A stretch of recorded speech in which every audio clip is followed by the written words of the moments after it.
Sorry sorry sorry, मला जरा उशीर झाला. काय तू फोन का नाही केलास पण मग? नाही हो, केला होता, लागला नाही. एवढ्या रात्रीची एकटीच आलीस? नाही नाही, काका आला होता ना सोडायला. पण बरं झालं तुम्ही जेवायला बसलात ते.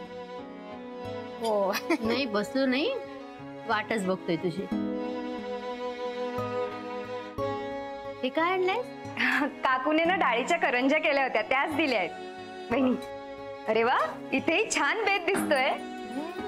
कढीचा एकदम असा खमंग वास सुटलाय. आणखीन काय काय आहे?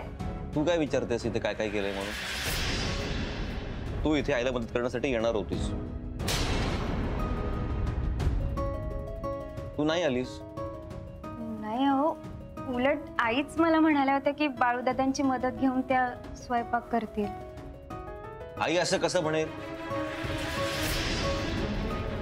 आईने आज बाळूदादांना सुट्टी दिली होती, त्याच पिक्चरला गेले होते. दोघे भुकेने कळवळले ते, त्यात आईची पाठ दुखते. आई आत्ता बरी आहे ना? बरी आहे. मला खरंच आई काही म्हणाल्या नाही. म्हणजे पाठीच्या दुखण्याबद्दल काही बोलले नव्हते मी तुला, पण तुला म्हणाले होते मी लवकर घरी ये, दोघे एकत्र मिळून स्वयंपाक करू. नाही. हो हो हो.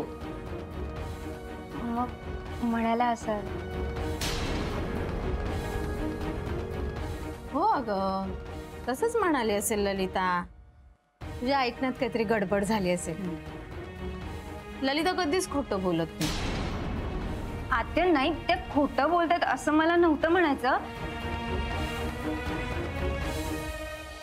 बहुतेक माझाच काहीतरी गोंधळ झाला असावा. ऍक्च्युली घरी जायचा अचानक प्लॅन ठरला ना, मग खूप गोष्टी गप्पा अनेक विषय निघाले. मग ते मी चुकीचं ऐकलं असेल कदाचित. आई सॉरी, परत असं नाही होणार. तुझी चूक झाली हे तुला मान्य आहे ना? हो आई, पण मी चुकले. मी मुद्दाम नाही केलं. छे ग, मुद्दाम असं कुणी काहीच करत नाही. पण आता सगळा कारभार स्वतःच्या अंगावर घेतलायस ना,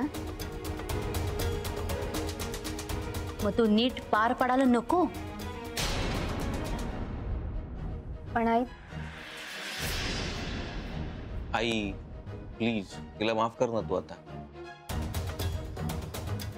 तर तिच्याकडून छोटीशी चूक झाली, त्यातून मोठा प्रॉब्लेम क्रिएट झाला, पण तिने मुद्दाम नाही केला ना, आणि ती सॉरी म्हणते की. प्लीज माफ कर तिला, प्लीज. खरं सांगू का ललिता, फोनवर निरोप वगैरे देणं ना गोंधळ होतोच अगं. हा, मी काय म्हणते, तुम्ही तिघी जणी आपसात कामं वाटून का नाही घेत ग? नाही म्हणजे असं गोंधळ नाही होणार ना, कुणी करायचं काय ते. अगदी करेक्ट आहे बच्ची मावशी, आपण तसं करूया. पण आधी आपण अन्नाच्या वाटण्या करूया.